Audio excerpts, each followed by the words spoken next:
itu adalah logos. Adalah logos atau firman. Ini Konsili Nisea nih.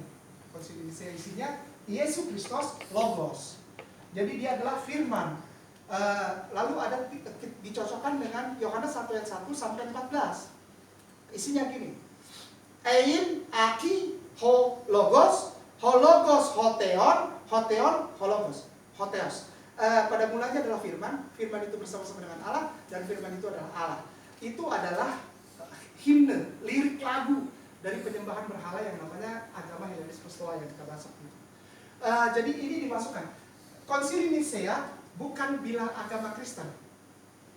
Edit, remove itu bukan di sini, bukan mas. Ini cuma pahamnya dimasukin oleh seorang laki-laki yang kita tidak bisa persalahkan. Namanya Konstantin. Dia itu penyembah dewa matahari sejati. Karena Roma banyak sekali dewa, ya. Konstantin itu kaisar Roma.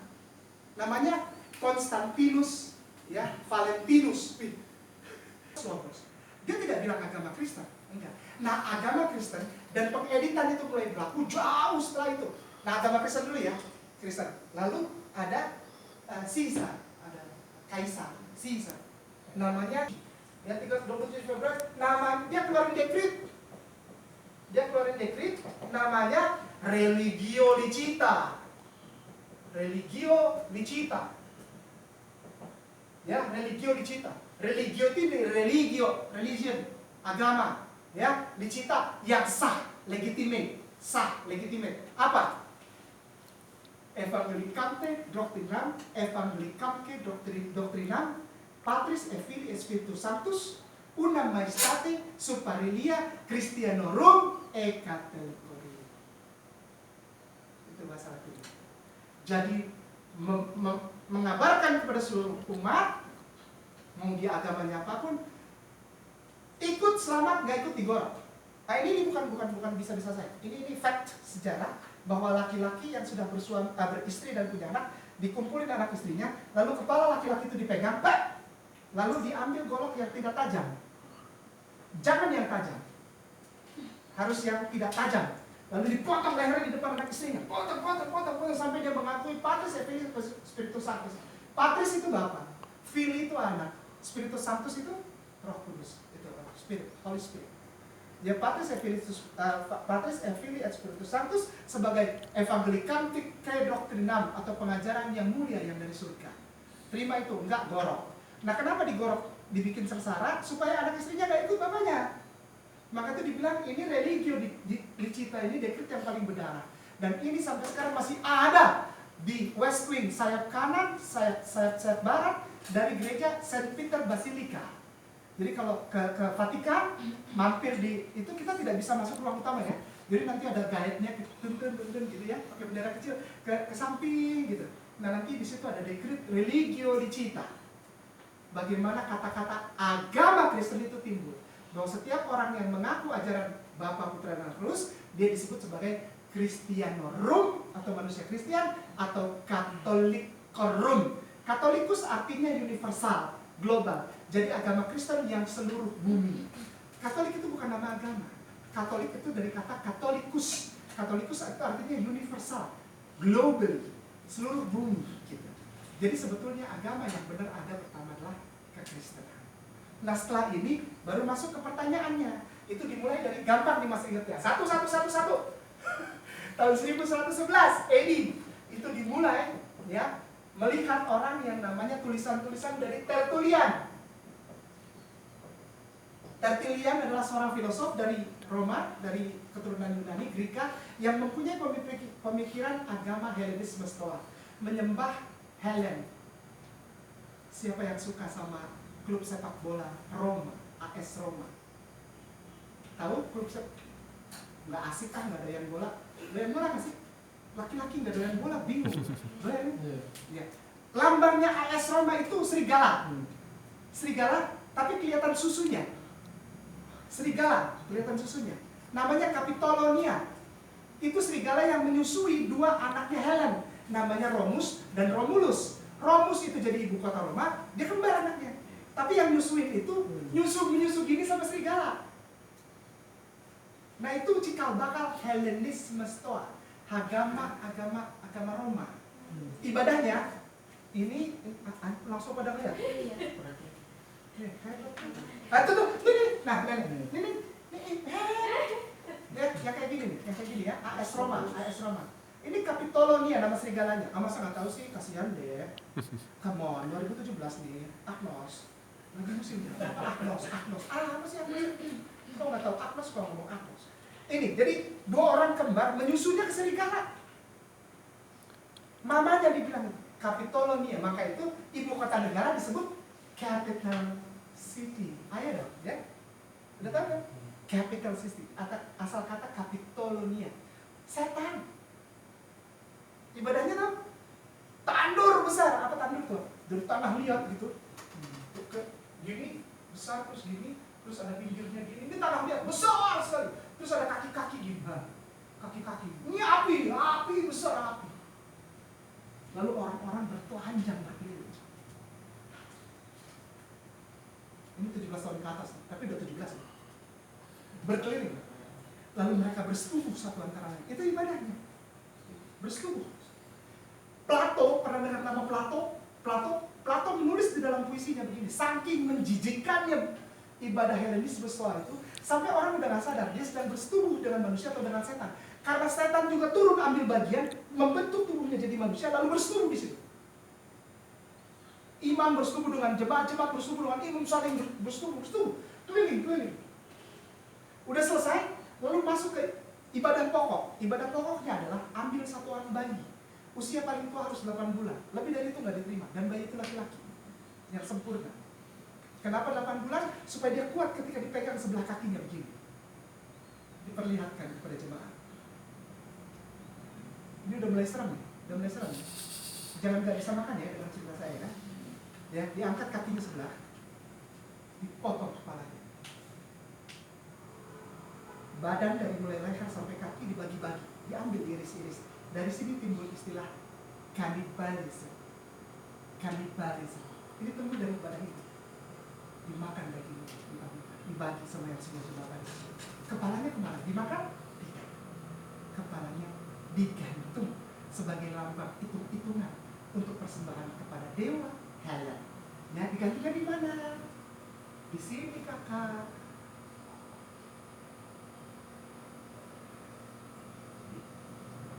Kamu pernah lihat? Selalu ada yang bola. Mau kayak apa kek? Itunya apa?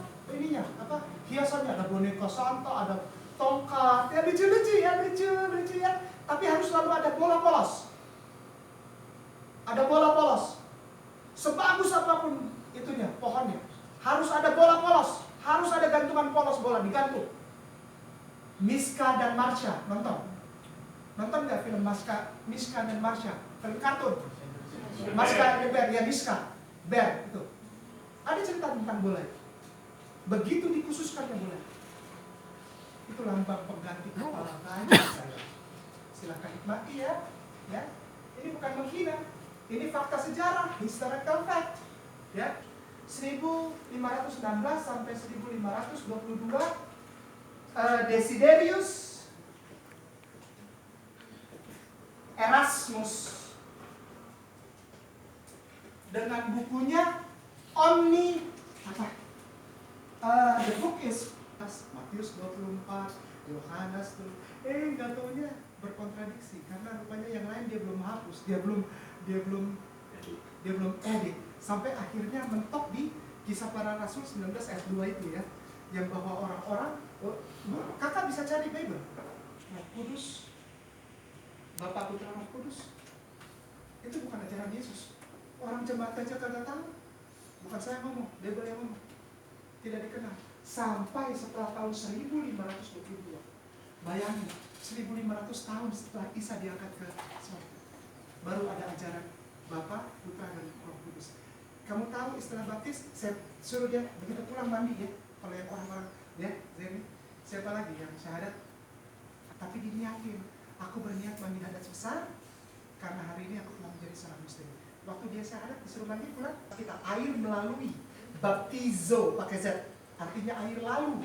Bukan seperti sekarang, dalam nama Bapa, Putra, dan Roh Kudus. Tuhan menjaga keluar masukmu, Tuhan menghadapkan wajahnya kepadamu dan memberi keluar masuk. Enggak, bukan itu. Baptiso itu artinya air lalu. Bukan juga yang dipegang kepalanya terus dicelupin gini kayak tercelup. Bukan. Kalau orang kaget loh, ada yang kaget terus nggak bisa berenang.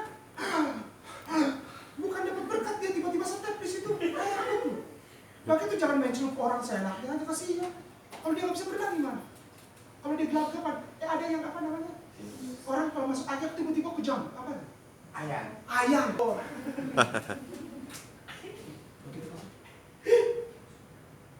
Lagi. Ada mesin merayap. Langsung mati ketika kasih. Enggak waktu itu enggak usah lagi. Ya, ngomong kosong. Benar. Itu hak mereka untuk membuat orang lain menjadi seiman kan? Ya kan? Misionari itu kan hak setiap orang ya untuk memilih agama ya. Kita jangan marahin ada misionari, nggak apa-apa.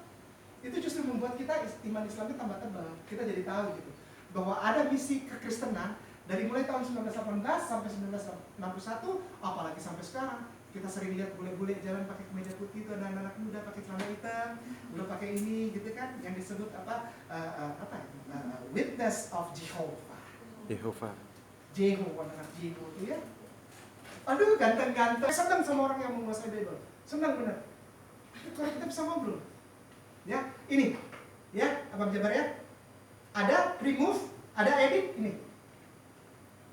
Dimulai dari sini. Ayat pertama namanya koma Johanium atau Johanin koma,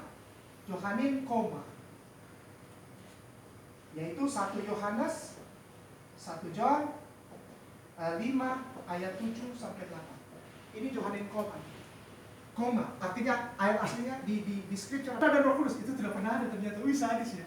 Begitu saya kesana ke Haifa lihat gulungan kitab mana satu, kok kagak ada. Dibuka gulungan dalam bahasa Ibrani kagak ada, bahasa Yunani nggak ada, bahasa Latin nggak ada. Jadi ada macam-macam kodeks gitu ya, kodeks Sinaiticus, kodeks Vaticanus, kodeks Alexandria, nggak ada semua ini. Tapi di Bible kita ada. Nah, lu bingung. Seperti tadi cerita tentang itu. Itu nama aslinya adalah Muhammad. Di dalam satu kitab Kidung Agung 5 ayat 16. Kidung Agung 5 ayat 16. Itu isinya begini. Hifkom mamtakin hekulu Muhammadin. Hifkom mamtakin hekulu Muhammadin. Bezerei benok Yerusalem. Itu di sini kagak ada. Di Kidung Agung 5 ayat 16. Isinya tutur katanya apa? Tutur katanya manis semata-mata, segala sesuatu padanya menarik. Demikianlah sahabatku, ya. Hai putri Yerusalem. Ini serem ya. Padahal aslinya Hifkom Mentakim Hekula Muhammadin. Z2 di Vezerei Benwak Yerusalem. Kagak ada nama Muhammad. Lalu ada Yohanes 16 ayat 7 sampai 14. Artit halon Hefe menakma Muhammadin bihota hasta bi Allah. Ada sih. Makanya saya berani bilang bahwa Bible isinya cuma 2, tauhid dan nubuat atau cerita akan datangnya seorang laki-laki, pentuntas semua hukum, pemersatu semua hukum, penyempurna semua hukum kasih sayang Allah, namanya Muhammad. Nggak ada di Bible. Tapi itulah isi Bible. Ya, di mana-mana. Di Leiden ada.